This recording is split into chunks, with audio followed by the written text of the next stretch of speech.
एक सीधा सवाल पूछना चाहता हूं। बीजेपी के प्रवक्ता कह रहे हैं जब हमने ये मुद्दा उठाया तो क्या सरकार मुद्दा उठाने के लिए है या देश की सुरक्षा के लिए है? आपको सिर्फ मुद्दा उठाना है, माने सुरक्षा पे काम नहीं करना है। अगर वो आईएसआई का एजेंट है उसकी एजेंसी लगाइए, कार्रवाई उस पर उसका पता लगाइए कौन है। कह रहे हमने मुद्दा उठाया, सरकार मुद्दा उठाने के लिए होती है। और जहां तक कि आईएसआई को पठानकोट में किसने बुलाया था ये भी बता दीजिएगा, हिंदुस्तान सुन रहा है, बताइएगा आईएसआई को पठानकोट में किसने बुलाया था। दूसरी बात, कंधार कौन लेके गया था चार्टर्ड, आतंकवादी को कौन छोड़ने गया था काजू पिस्ता बादाम खिलाते हुए, ये भी बता दीजिएगा।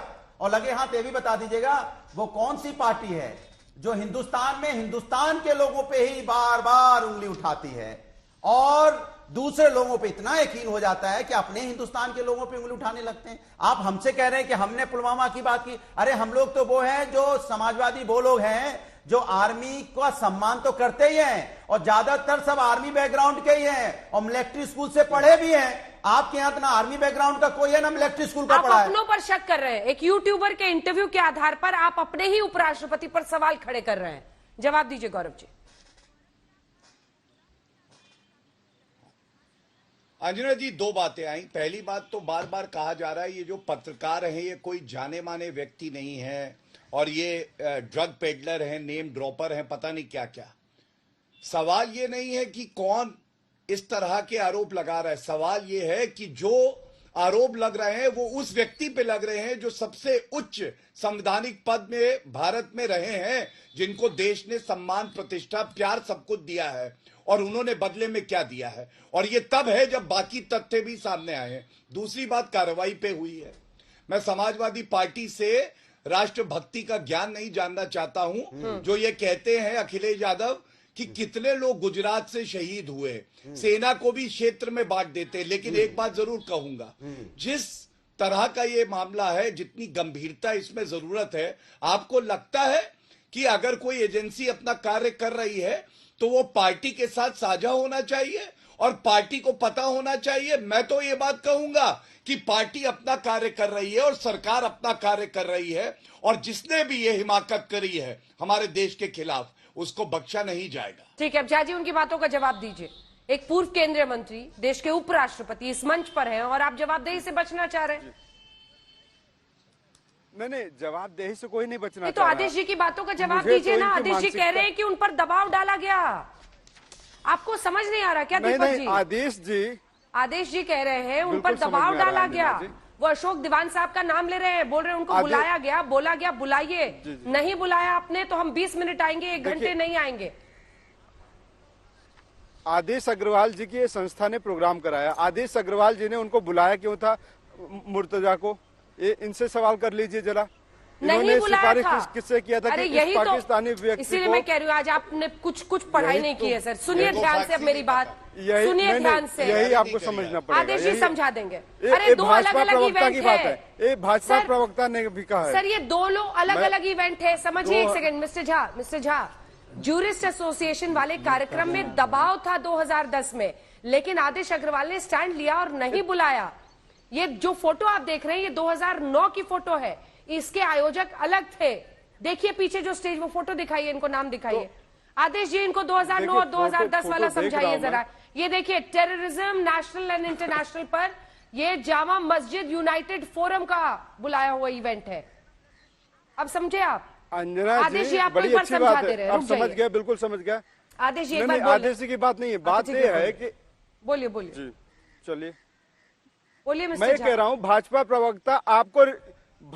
प्रवक्ता बैठ के आपको जिम्मेदारी और जांच की बात कर रहे हैं कि आज तक और अंजना ओम कश्यप की टीम जाके जांच कर ले। मैं तो हैरान हूँ इस बात को सुन के कि आज तक और अंजना ओम कश्यप की ड्यूटी लगा रहे हैं। अंजना ओम कश्यप जी और क्या आज तक कोई जांच एजेंसी है? इन्होंने तो न्यूज दिखाई है। भाई अब दूध का दूध पानी का पानी कैसे होगा? सरकार की एजेंसियां करेगी। भाजपा को तो यहाँ इस डिबेट में आना ही नहीं चाहिए। भाजपा तो विक्टिम कार्ड खेल रही है। मैं शुरू से कह रहा हूँ, इतने 3 दिन हो गए, 5 दिन हो गए इस बात को जनरल नॉलेज में आए हुए, अभी तक बात सिर्फ हवाई है। बात पुलवामा की बातें करते हैं। पुलवामा में 300 किलोग्राम आरडीएक्स कैसे आया आज तक देश नहीं जान पाया। हम शहादत पे किसी की उस पर सवाल नहीं उठा रहे, लेकिन देश जानने का हक रखता है कि 300 किलोग्राम आरडीएक्स कैसे आया। बताइए ना भाटिया जी, देश को आप नहीं बताएंगे, आप ठीक है। देशभक्ति का पाठ पढ़ाने लगेंगे, आप ठीक है। नारे दिखाने अब लगेंगे। 2 लोग आपके सामने, आदेश जी बोल लीजिए, फिर मैं सूद साहब आपके पास आ रही हूँ। बोलिए आदेश जी।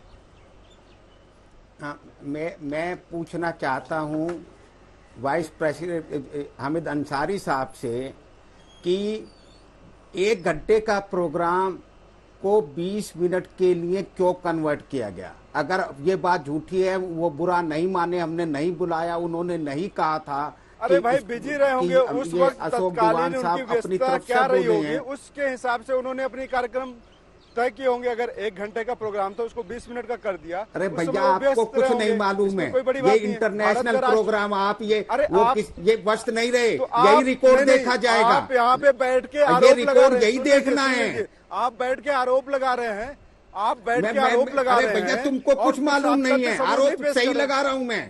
हाँ सही लगा रहा हूँ, आपको सारी सबूत सही लगा रहे हैं ना। आपने जांच एजेंसी को दिया, तुमको कुछ मालूम नहीं है, तुमको सरकार को दिया सब। तुमने कहीं कोई फंक्शन देखा है? तुम गैदरिंग के अलावा कहीं रहे? गैदरिंग के अलावा तो कह रहा हूँ ना, अरे व्यस्त रहे होंगे तो vice president secretary, vice president secretariat has to explain कि उस 40 मिनट में क्या प्रोग्राम हुआ, क्या अर्जेंट प्रोग्राम हुआ।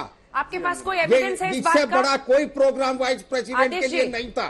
आदेश जी, क्या आपके पास इस बात का कोई प्रमाण है कि 20 मिनट ही प्रेसिडेंट के कार्यक्रम रहे? लिए मैं तो आपसे एक बात बार बार पूछ रही हूँ सर, क्योंकि कोई भी बात ये ऐसे रिकॉर्डेड है हवाबाजी मेरे नहीं। पास वीडियो हमारा रिकॉर्डिंग ये सुनिए मैडम, हमारा सारा वीडियो रिकॉर्डिंग है, हमारी तरफ से भी है और विज्ञान भवन की तरफ से भी रिकॉर्डिंग है। वाइस प्रेसिडेंट केवल 20 मिनट रहे और हमारा प्रोग्राम चलता रहे 1 घंटे। आपको जहा साहब को मालूम नहीं है, कभी केवल गैदरिंग में रहे, आपने ऑर्गेनाइज नहीं किया बड़ा फंक्शन। व्यवस्था नहीं हो सकती इससे बड़ी। अगर प्राइम कोई मिनिस्टर है, उसको प्राइम मिनिस्टर ने कैबिनेट मीटिंग बुला ली, उसमें जाना जरूरी है। Vice president is ceremonial person, उसके लिए इससे बड़ा कोई काम नहीं है। अगर वो बीमार हो जाए, मौके पर बीमार हो जाए तो चला जाएगा, बीच में छोड़ के नहीं जा सकता। अदरवाइज ये प्रोटोकॉल आपको मालूम नहीं है कि क्या सिस्टम होता है। आप गैदरिंग में रहे हो, गैदरिंग में भी कभी आपने देखा कि chief guest president prime minister program खत्म हुए पहले चला गया? कभी देखा है आपने?